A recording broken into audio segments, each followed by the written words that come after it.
नमस्कार, जय जोहार। क्या आप भी गवर्नमेंट एग्जाम्स की तैयारी करना चाहते हैं? क्या आप भी मेमोरी टेक्निक्स और ट्रिक्स के जरिए बहुत ही कम समय में स्मार्ट स्टडी करना चाहते हैं? क्या आप चाहते हैं कि सीजी व्यापम टॉपर आपको पढ़ाए? तो डाउनलोड करिए योगेंद्र साहू क्लासेस ऐप। यहाँ 10 से अधिक गवर्नमेंट एग्जाम्स क्रैक करने वाले और सीजी व्यापम टॉप करने वाले योगेंद्र सर सीजीपीएससी और सीजी व्यापम के अंतर्गत होने वाले सभी एग्जाम्स की तैयारी कराएं। तो डाउनलोड करिए Yogendra Sahu classes app to be the best, learn from the best.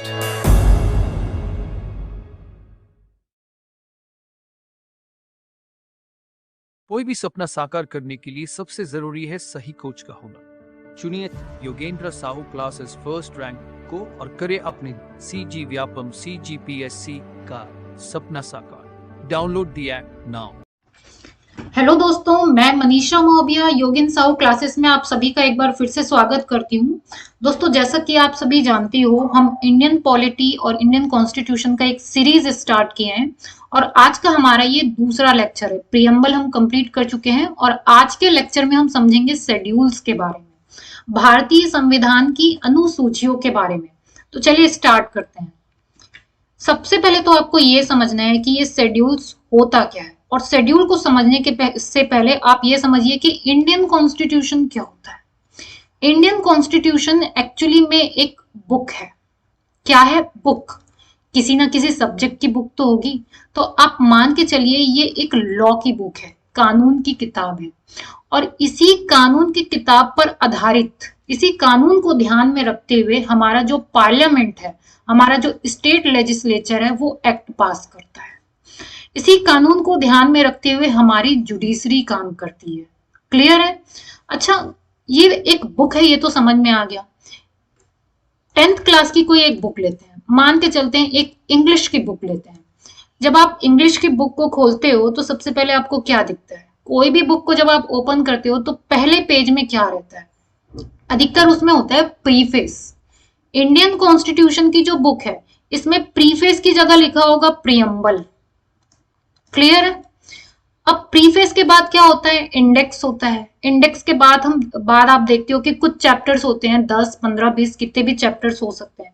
तो ठीक हमारे इंडियन कॉन्स्टिट्यूशन की बुक में चैप्टर्स की जगह होता है पार्ट्स। ठीक है? टोटल कितने पार्ट्स हैं? 22 पार्ट्स हैं। क्लियर?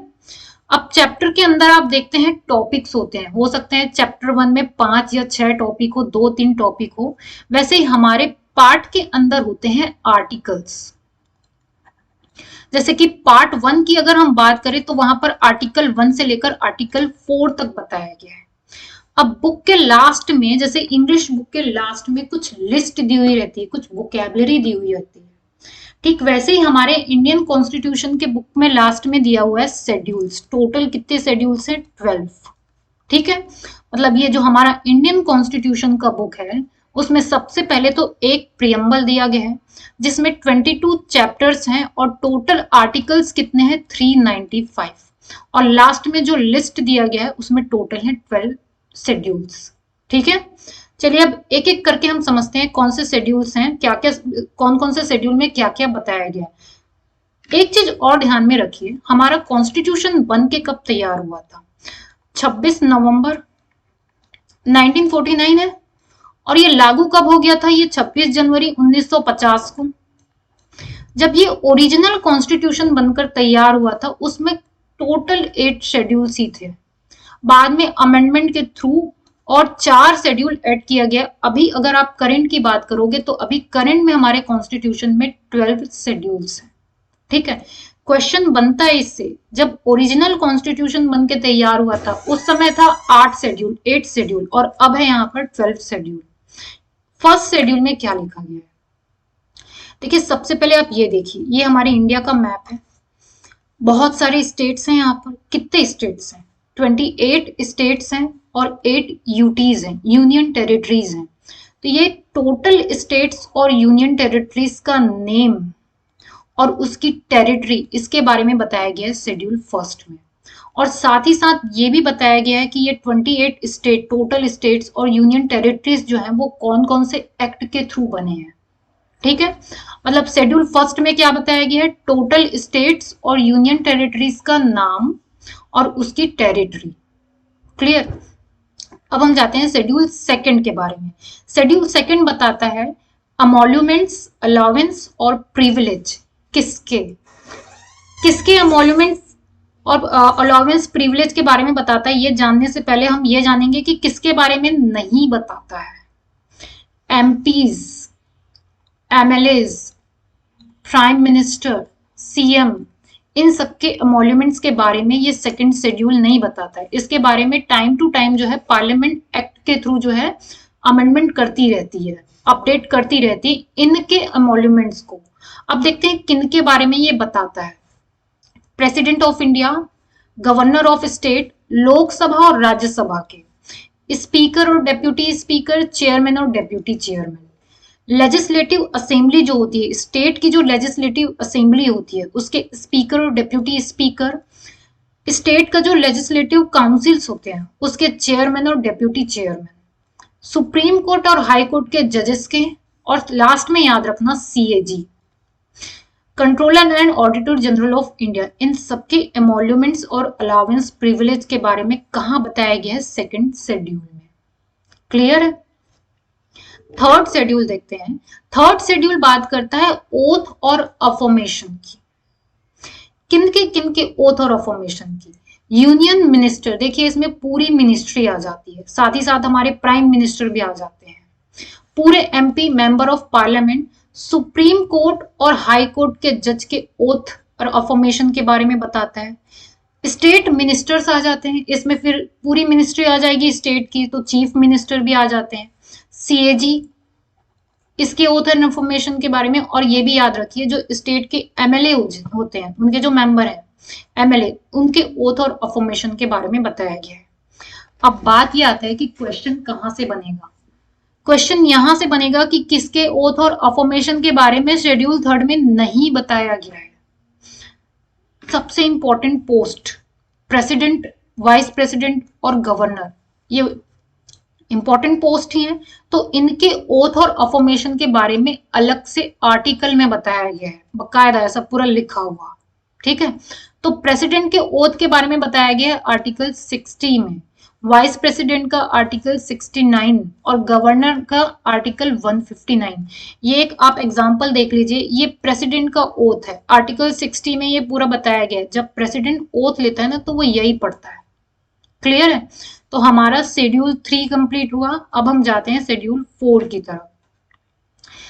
शेड्यूल 4 को समझने से पहले आप ये समझिए, देखिए ये है हमारा पार्लियामेंट। पार्लियामेंट के कितने पार्ट होते हैं, 3, लोकसभा, राज्यसभा और तीसरा होता है प्रेसिडेंट। राज्यसभा की कुल कितनी सीट्स हैं हमारे यहाँ, 245। हर स्टेट से अलग अलग सीट्स आती हैं राज्यसभा की। जहां पर सबसे ज्यादा पॉपुलेशन होगा, जिस स्टेट का सबसे ज्यादा पॉपुलेशन होगा उस स्टेट में राज्यसभा की सीट्स भी सबसे ज्यादा होंगी, और जहां का पॉपुलेशन सबसे कम होगा उस स्टेट में राज्यसभा की सीट सबसे कम होंगी। सबसे ज्यादा पॉपुलेशन कहाँ है, उत्तर प्रदेश में, तो उत्तर प्रदेश से आती है 31 सीट्स। गोवा का देखिए कम पॉपुलेशन है, 1 ही सीट्स। याद रखिएगा ज्यादातर जो नॉर्थ ईस्ट स्टेट्स हैं पॉपुलेशन कम है, तो यहाँ पर सीट्स 1-1 ही है। ठीक है, मोस्टली। छत्तीसगढ़ का याद रखिए टोटल 5 सीट्स हैं। तो भैया ये लिस्ट कहाँ दी गई है, ये टोटल 245 सीट्स हैं, कहाँ से कितनी सीट्स आती है, इसकी लिस्ट कहाँ पर है, इसकी लिस्ट, इसके एलोकेशन ऑफ जो सीट्स है ये हमारे शेड्यूल 4 में दिए गए हैं। अगर आपको चेक करना हो कि कहाँ से कितनी सीट्स आती है, आपको लिस्ट चाहिए, तो आप जाएंगे शेड्यूल 4 में हमारे इंडियन कॉन्स्टिट्यूशन के। ठीक है, मतलब शेड्यूल 4 जो है वो एलोकेशन ऑफ सीट्स के बारे में बताता है, किसकी, राज्यसभा की। क्लियर है। राज्यसभा की सीट्स याद रखिएगा स्टेट्स और यूनियन टेरिटरीज दोनों से आती है। अब डिटेल में हम बाद में देखेंगे जब हम आर्टिकल्स पढ़ेंगे। क्लियर। नेक्स्ट है हमारा शेड्यूल 5। शेड्यूल 5 सबसे बढ़िया हमारा शेड्यूल है। देखिए इसको एक एग्जांपल से समझते हैं। ये आपको एक सर्कल दिख रहा है, इस सर्कल को आप समझिए ये एक स्टेट है, इस स्टेट का हम नया नाम रख देते हैं स्टेट वाई। अब इस स्टेट में कुछ जगह दिख रहा है आपको ये ब्लू कलर का, मान के चलते हैं कि यहाँ पर सबसे ज्यादा ट्राइब्स रहते हैं, एसटी शेड्यूल ट्राइब्स रहते हैं। अब आपको तो पता है कि ट्राइब्स का अपना कल्चर होता है, अपना कस्टम होता है, इसलिए वो एरिया जहां पर शेड्यूल ट्राइब सबसे ज्यादा रहते हैं, शेड्यूल ट्राइब डोमिनेंट एरिया है, उसको डिक्लेयर कर दिया जाता है शेड्यूल एरिया। ठीक है, अब ये जो शेड्यूल एरिया है वहां पर एडमिनिस्ट्रेशन कैसे होगा, उसको कैसे कंट्रोल किया जाएगा, इससे रिलेटेड प्रोविजन दिए गए हैं शेड्यूल 5 में। क्लियर है? ऐसे अब तक टोटल 10 स्टेट्स हैं जहां पर शेड्यूल एरिया डिक्लेयर किया गया है। अब ये कैसे किया जाता है, कौन करता है, ये हम आर्टिकल्स में देखेंगे। तो अब तक टोटल 10 स्टेट्स हैं जहां पर शेड्यूल एरिया डिक्लेयर किया गया है। देखिए, पूरा स्टेट को शेड्यूल एरिया नहीं डिक्लेयर किया गया है, कुछ प्लेस जहां पर एसटी डोमिनेंट होते हैं वहां उस पर्टिकुलर एरिया को, मतलब मान के चलो सिर्फ इतने ही एरिया को शेड्यूल एरिया डिक्लेयर किया जाता है। ठीक है, तो अभी तक तो ऐसे 10 स्टेट्स हैं। कौन कौन से? आंध्र प्रदेश, तेलंगाना, गुजरात, झारखंड, छत्तीसगढ़, हिमाचल प्रदेश, मध्य प्रदेश, महाराष्ट्र, उड़ीसा और राजस्थान। कौन कौन से स्टेट को शेड्यूल 5 में इंक्लूड नहीं किया जा सकता? ये एक छोटी सी ट्रिक याद रखिए, ATMM, असम, त्रिपुरा, मेघालय, मिजोरम, ये जो 4 स्टेट है ना, उसको शेड्यूल 5 में इंक्लूड नहीं किया जा सकता। इसको छोड़कर जितने भी स्टेट, कहीं पर अगर शेड्यूल ट्राइब डोमिनेंट एरिया है, शेड्यूल एरिया अगर उसको डिक्लेयर करना है कर सकते हैं, लेकिन इस 4 स्टेट को हम शेड्यूल 5 में इंक्लूड नहीं कर सकते, इसको छोड़कर। तो भाई इस एरिया में भी तो शेड्यूल एरिया है, मतलब ट्राइब्स रहते हैं, तो इसके लिए कहाँ जाएंगे? इसके लिए है हमारे पास शेड्यूल 6। देखिए ये मैप देखिए, ये 7 सिस्टर स्टेट्स हैं, तो ये असम, मेघालय, त्रिपुरा और मिजोरम, ये 4। मणिपुर नहीं है ना, मणिपुर नहीं है, ये ATMM, ये MM में मणिपुर नहीं है। कौन कौन है? असम, त्रिपुरा, मेघालय और मिजोरम। तो यहाँ पर जो ट्राइबल एरिया है, यहाँ पर क्या प्रोविजन होगा उनके लिए, उस एरिया के एडमिनिस्ट्रेशन के लिए, कंट्रोल के लिए क्या प्रोविजन होगा, ये बताया गया है शेड्यूल 6 में। क्लियर है? शेड्यूल 5 और शेड्यूल 6 ध्यान में रखिए, ये ट्राइबल एरिया के एडमिनिस्ट्रेशन और कंट्रोल के बारे में बताता है, उनसे रिलेटेड प्रोविजंस के बारे में बताता है। तो ये 4 को अगर छोड़ दिया जाए तो जितने भी हैं ये आ जाएंगे शेड्यूल 5 में। अभी तक 10 को ही डिक्लेयर किया गया है, और बाकी के जो 4 बचते हैं, असम, मेघालय, त्रिपुरा और मिजोरम, इसके बारे में बताया जाता है शेड्यूल 6। तो पहले तो आप 1 to 4 को अलग से याद रख लीजिए, मतलब 1 से 4 शेड्यूल को अलग से याद रखिए, और 5 और 6 को फिर बाद में याद रखिए। ये दोनों सिमिलर हैं, 5 और 6। अब नेक्स्ट हम देखते हैं शेड्यूल 7। लॉ बनाने का काम कौन करता है? एक तो हमारा यूनियन का पार्लियामेंट, दूसरा स्टेट लेजिस्लेचर। पार्लियामेंट भी लॉ बनाता है, स्टेट लेजिस्लेचर भी लॉ बनाता है। पार्लियामेंट पूरा हमारी यूनियन, पूरे देश के लिए लॉ बनाता है, स्टेट लेजिस्लेचर उस पर्टिकुलर स्टेट के लिए बनाता है। तो कौन किस पर बनाएगा, सब्जेक्ट का डिस्ट्रीब्यूशन कैसे होगा, नहीं तो आपस में फिर ये लड़ने लगेंगे। तो शेड्यूल 7 जो है इसी डिस्प्यूट्स को सॉल्व करता है। वो एक लिस्ट दे दिया है, वो 3 लिस्ट दे दिया गया है। पहला लिस्ट है यूनियन लिस्ट। यूनियन लिस्ट में टोटल 100 सब्जेक्ट्स दिए गए हैं, उन 100 सब्जेक्ट्स पर ही पार्लियामेंट लॉ बनाएगा। दूसरा लिस्ट है लिस्ट 2 स्टेट लिस्ट, इसमें 61 सब्जेक्ट्स दिए गए हैं, उन्हीं सब्जेक्ट पर कौन लॉ बनाएगा, हमारा स्टेट लेजिस्लेचर।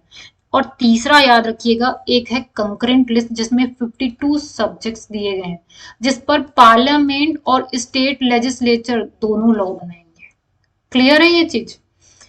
7th शेड्यूल में लिस्ट के बारे में बताया गया। 3 लिस्ट हैं, यूनियन लिस्ट, स्टेट लिस्ट और कंकरेंट लिस्ट। स्टेट लिस्ट पर जो सब्जेक्ट दिए गए हैं उस पर कानून बनाता है पार्लियामेंट, यूनियन लिस्ट पर, और स्टेट लिस्ट पर जो सब्जेक्ट दिए गए हैं उस पर लॉ बनाएगा स्टेट लेजिस्लेचर, और कंकरेंट पर दोनों। ठीक है, अब देखिए पूरा 100 के 100 सब्जेक्ट याद करना पॉसिबल नहीं है, कुछ कुछ याद रखिए जो नेशन के लिए बहुत जरूरी है, जैसे कि defence, foreign affairs, banking, atomic energy, railways, postal service, ऐसे कुछ इंपॉर्टेंट सब्जेक्ट हैं जिस पर कौन लॉ बनाएगा, पार्लियामेंट। अब जैसे कि public order, prisoners, public health, agricultural education research, fisheries, state PCS जो होते हैं, ट्रांसपोर्ट, मैन्युफैक्चर, प्रोडक्शन और जो इंटॉक्सिकेशन लिकर होते हैं जैसे कि अल्कोहल, इस पर लॉ बनाने का काम करता है स्टेट लेजिस्लेचर। और कुछ ऐसे सब्जेक्ट जिस पर दोनों कानून बना सकते हैं जैसे कि prevention detention, forest, protection of wild animals, birds, trades, industrial labour disputes, population control, ये देखिए पॉपुलेशन कंट्रोल, फैमिली प्लानिंग, इन सब पर कौन लॉ बना सकता है? दोनों बना सकते हैं, यूनियन और स्टेट। कौन कब बनाएगा ये हम देखेंगे आर्टिकल्स में, ठीक है। नेक्स्ट है हमारा शेड्यूल 8। शेड्यूल 8 जो है ऑफिशियल लैंग्वेज के बारे में बात करता है। हमारे पास है टोटल 22 ऑफिशियल इंडियन लैंग्वेज। जब हमारा कॉन्स्टिट्यूशन बनकर तैयार था ना, उस समय नहीं था 22, उस समय 22 नहीं था, उस समय तो सिर्फ 14 ही थे। ये उसका पूरा डिटेल दिया गया है। टोटल 14 जो ऑफिशियल लैंग्वेज थे ओरिजिनल कॉन्स्टिट्यूशन में, ये वो है। बाद में 21st कॉन्स्टिट्यूशनल अमेंडमेंट 1967 में सिंधी को ऐड किया गया। 71st कॉन्स्टिट्यूशनल अमेंडमेंट 1992 के थ्रू कोंकणी, मणिपुरी और नेपाली को ऐड किया गया। और 2003 में बोडो, डोगरी, मैथिली और संथाली को ऐड किया गया। तो ये 14 है और ये 8 है। 14 हमारे इनिशियल कॉन्स्टिट्यूशन में था और बाद में अमेंडमेंट के थ्रू जो ये 8 जो है ऐड किया गया और अब टोटल है 22। क्लियर है? तो इन सबका लिस्ट कहां पर दिया गया है? इनका लिस्ट दिया गया है 8th शेड्यूल में। आगे बढ़े 9th शेड्यूल। 9th शेड्यूल क्या होता है समझिए। देखिए आपको तो पता होगा हमारा पार्लियामेंट जो है या स्टेट लेजिस्लेचर जो लॉ बनाता है, और अगर वो लॉ जो है हमारे कॉन्स्टिट्यूशन के अगेंस्ट होते हैं तो हमारा जो सुप्रीम कोर्ट है और हाई कोर्ट है उसके पास पावर होता है जुडिशियल रिव्यू करने का, ठीक है। लेकिन कभी कभी क्या होता है, पार्लियामेंट ये चाहता है कि हम कुछ ऐसा एक्ट बनाएं जिस पर ये सुप्रीम कोर्ट और हाई कोर्ट जुडिशियल रिव्यू ना कर सके, और इसीलिए बनाया गया है ये 9th शेड्यूल को। ऐसा कोई भी एक्ट जो पार्लियामेंट बनाता है या स्टेट लेजिस्लेचर बनाता है, उसको जुडिशियल रिव्यू से प्रोटेक्ट करने के लिए, बचाने के लिए उस एक्ट को डाल दिया जाता है 9th शेड्यूल में, ठीक है। और ये हमारे ओरिजिनल कॉन्स्टिट्यूशन में था भी नहीं, इसको बाद में ऐड किया गया। पहला अमेंडमेंट, फर्स्ट अमेंडमेंट 1951 में हुआ और इस शेड्यूल को ऐड किया गया। इस शेड्यूल में कुछ एक्ट को डाल दिया गया, बहुत सारे एक्ट हैं, और उस एक्ट पर सुप्रीम कोर्ट और हाई कोर्ट जुडिशियल रिव्यू नहीं कर सकता। इसलिए अधिकतर आप देखते हो ना रिजर्वेशन, जैसे अभी छत्तीसगढ़ रिजर्वेशन का मैटर चल रहा है, उसको ये कोशिश किया जाएगा कि जब बिल एक्ट में बदल जाए कि उसको 9th शेड्यूल में डाल दिया जाए, फिर हाई कोर्ट और सुप्रीम कोर्ट उसमें अपना रिव्यू नहीं दे पाएगा। क्लियर है? 9th शेड्यूल के बाद है 10th शेड्यूल। 10th शेड्यूल को समझने से पहले आप एक एग्जाम्पल देखिए। ये स्टेट्स हैं, ये आप मान के चलिए हमारे यहाँ पर जो लोकसभा का चुनाव हो रहा है, इसको हम मान के चलेंगे ये बीजेपी है, पार्टीज है ना, बीजेपी, कांग्रेस और अदर। लोकसभा के चुनाव में हम मान के चलेंगे कि टोटल 400 सीट्स है।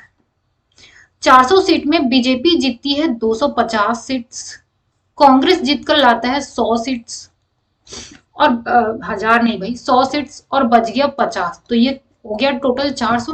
बीजेपी जीतती है 250, कांग्रेस 100 और अदर पार्टी जो है वो 50 सीट जीतती है।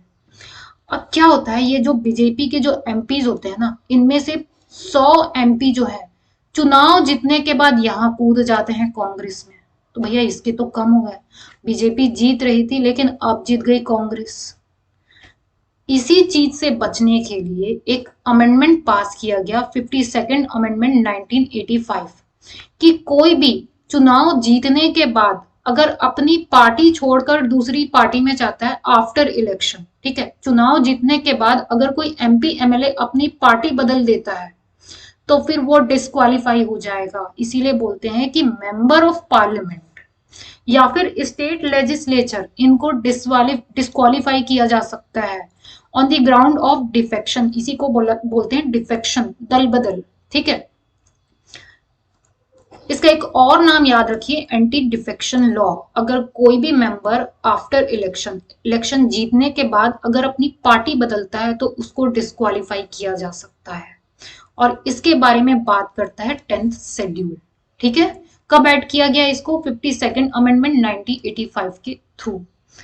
नेक्स्ट है हमारा शेड्यूल 11 और शेड्यूल 12, इसको एक साथ याद रखिए।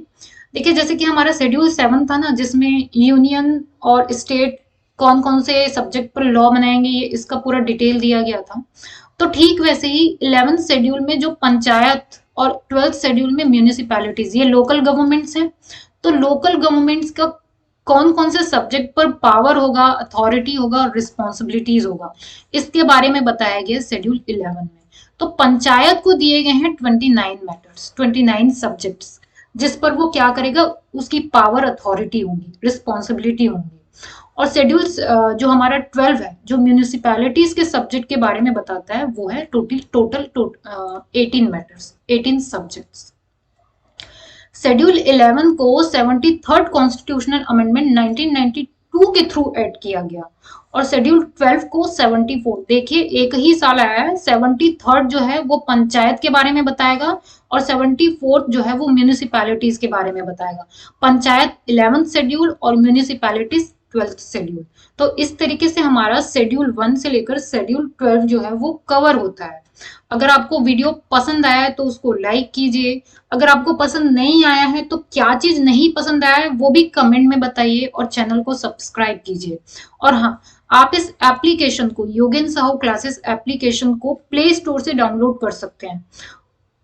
साथ ही साथ CGPSC जो है और CG व्यापम, इससे जुड़े हुए रिलेटेड कोर्स की सारी अपडेट जो है आपको योगेन साहू क्लासेस में मिल जाएगी। वीडियो देखने के लिए आपका बहुत बहुत धन्यवाद। हम नेक्स्ट लेक्चर लेकर आएंगे, आप प्लीज हमारे चैनल पर बने रहिए। Thank you so much.